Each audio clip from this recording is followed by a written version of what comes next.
Welcome back to Java Fanatics channel. Today, as you can see, guys, we will be talking about data types.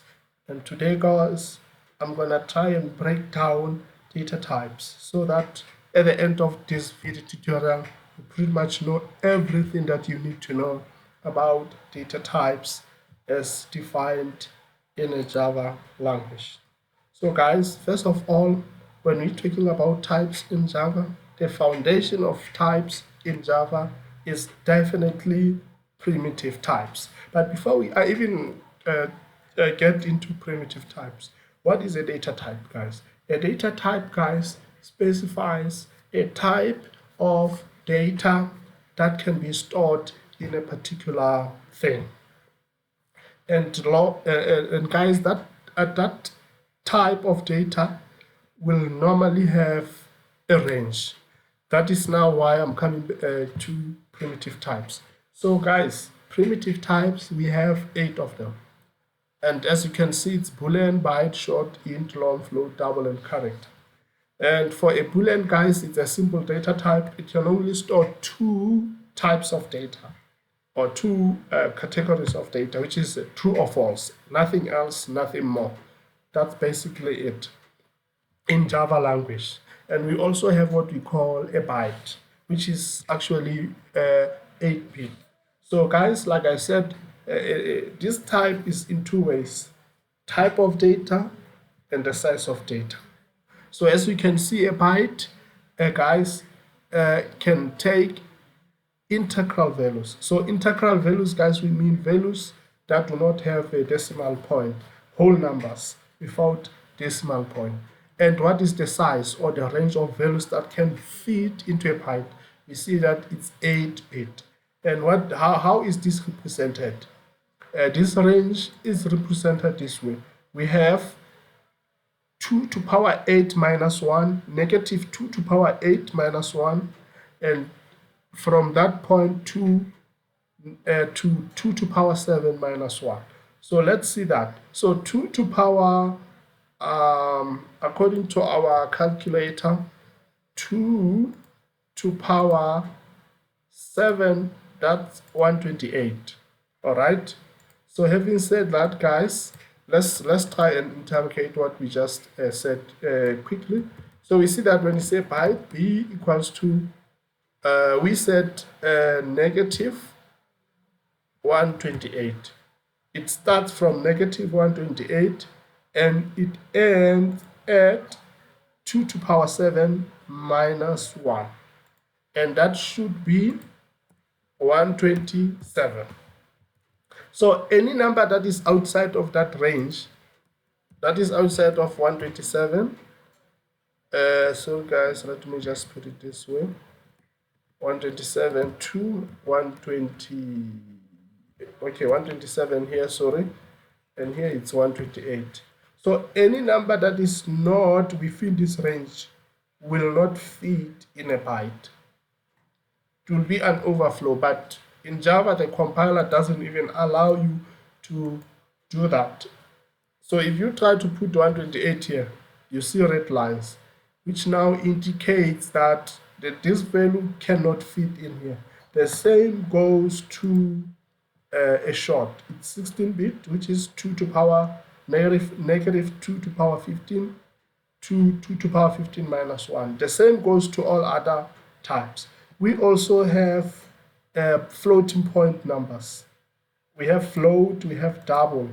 Okay, let's see that, what we mean by that. So if you say byte equals to 2.3, this doesn't work because you're trying to instantiate a floating point value to an integral value, and Java won't allow you to do that. So if you put a double here, the red line goes out because double is a floating point now. You can also put float, but of course there is something that you need to do. Since this number by default is a double, you have to qualify this number to tell the compiler that no, I don't want it to be a double, I want it to be a float. You can follow that number with a capital F or a small f. It will always work for you. And guys, we also have but before I even go to character, you must always ensure that the number that you are working with falls within the range of the type that you have declared for that particular variable. We also have characters, guys, which is 16-bit Unicode. So what is Unicode, guys? Unicode is an international encoding standard for use with different languages and scripts, by which each letter, digit, or symbol is assigned a unique numeric value that applies across different platforms and programs. So this helps. It's like internationalization, where we want to have standards, we want to have digits, we want to have letters, we want to have characters that we know that if you leave South Africa, you go to America, you will still find the same characters. So it's like just a standard.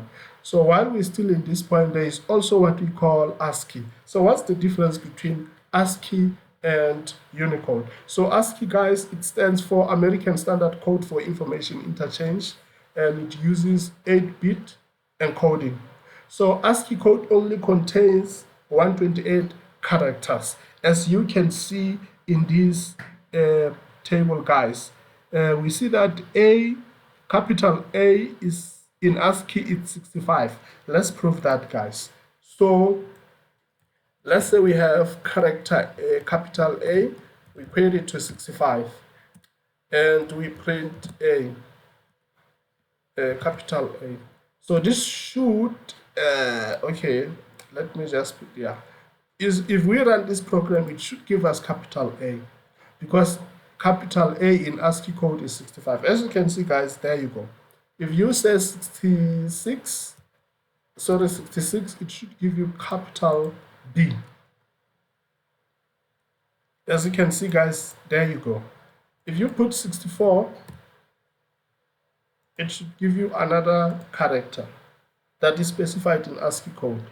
So you see this character, it's here in the table add, and many other characters, guys.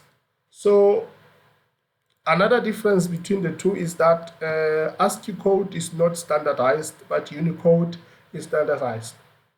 And Unicode defines many more characters which are not there in Ascii. That is why they say Unicode is a superset of Ascii. And Unicode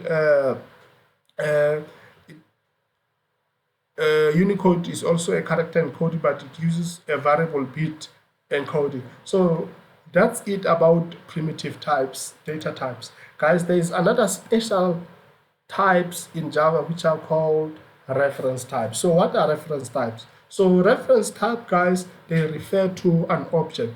So how do I always like to explain this in this way.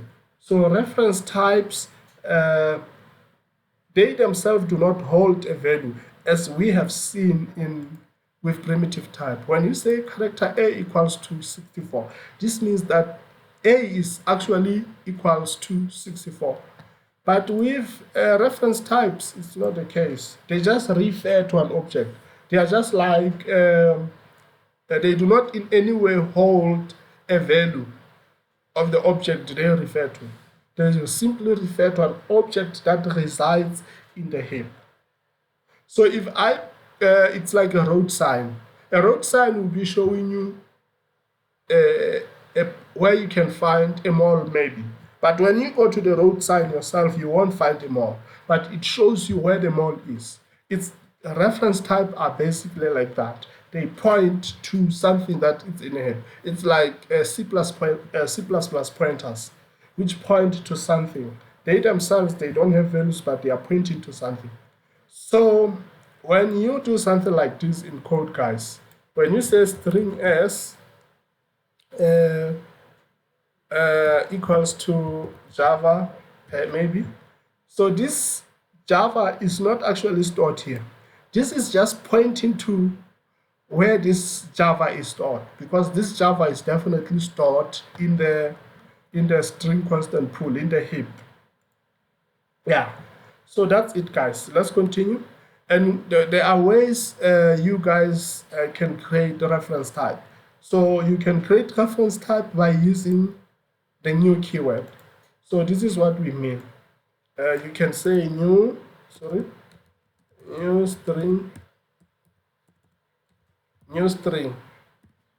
So you see here you are using a new to create a reference type. You can also create reference type by using a clone method, but this only works for object that implements clonable interface. There is another way to create a reference type. You can have an object assigned to another object of the same type. So this what this means is that you can have something like this. You have S1 equals to S. So what this means is that the object that is pointed to by S in the heap is also pointed to by S1. And then another thing that you can use is to use reflection. So reflection is another thing that you can use to interrogate an object that is in the heap at runtime. So reflection only works at runtime, where you want to say, I don't have this object, but I know it's there in the heap, so I want to interrogate it. And how do I interrogate it? You reflect it. And by reflection, you can find out the properties of that object. You can find out all the methods in that object. You can find pretty much everything about that object.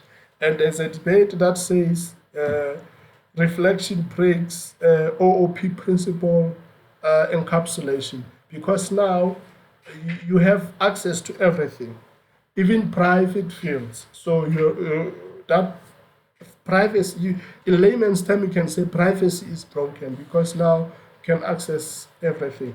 But when you come to Java 9 that introduced modules, you can no longer have access, you can no longer reflect types which are not exported as a module. That is another thing that modularity brought into Java, strong encapsulation. But we'll talk about that as we go on with Java. So one may be wondering, what's the difference between reference types and primitive types? So reference types can be initialized to a null. So basically what this means is that you are allowed to do this. So what this means is that S is pointing to nothing. So that it's like when you see a road sign that doesn't have anything, it's empty. So that means that road sign, it's not pointing to anything. So what this means is that S is not pointing to anything in the heap. So I don't normally regard null to be a value per se.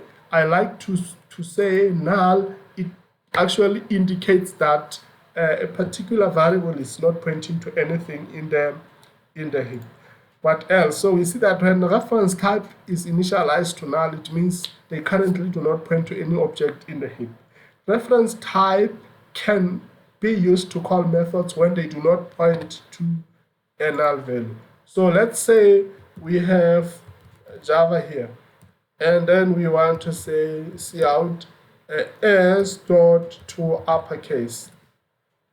So this is what we mean that they can be used to call methods when they do not hold a null value. But provided that method is part of this class definition. So we see that this Java has been uppercased. But if we change this and then we put null, now we're going to get a different value, which is a null pointer exception. Why? Because you're trying to uppercase something that doesn't exist. That is why it says null pointer. This is what we mean that reference types can be used to call methods when they do not point to a null value. But primitives do not have methods. And you cannot even you cannot even say int I equals to null. The compiler will give a warning, will give an error. All primitive types, guys, are lowercase. So we see that we have int,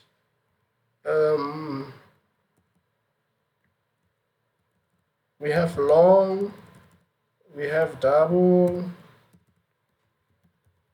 we we have float, all of them, as you can see, they are uppercase. But we also have other versions which wraps around primitives, which we call wrapper classes. We have integer. So integer I is a wrapper class for an int. We also have long, which is a wrapper class for a long. We also have character, which is a wrapper class for a car. So all of these are wrapper classes, but now they are no longer object. So they are wrapper classes because they wraps around their corresponding primitive types. You see.